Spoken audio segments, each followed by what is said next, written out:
News when you want it with Bloomberg News Now. I'm Nathan Hager. And I'm Karen Moskow. Karen, we begin with a delicate diplomatic situation for President Trump as tensions rise between China and Japan over the status of Taiwan. The president held back-to-back phone calls with the leaders of both countries. China's foreign ministry says the U.S. initiated the hour-long conversation with President Xi Jinping.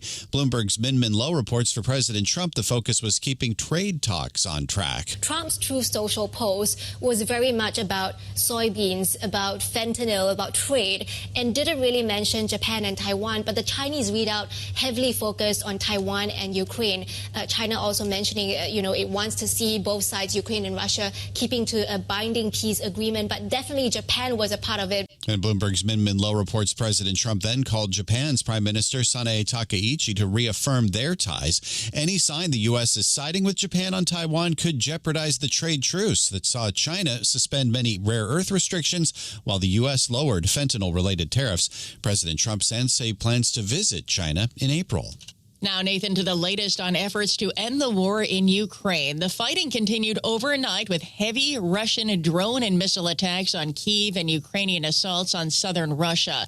The exchanges came after President Trump suggested big progress was being made on a deal to end the fighting following weekend talks in Geneva. White House Press Secretary Caroline Leavitt says he still hopes the deal can get done by Thanksgiving. He wants to see this killing stop. As for any deadlines, he wants to see this end as soon as possible.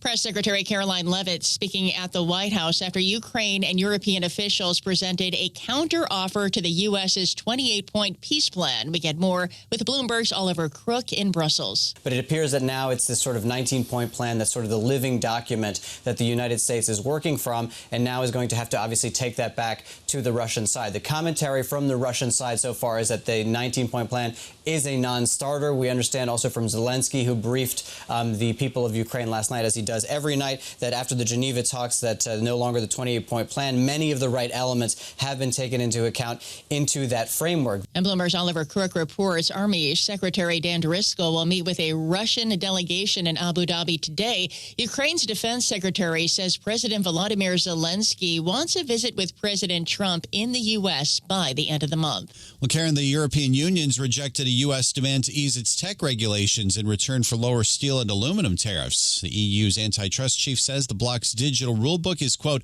not up for negotiation.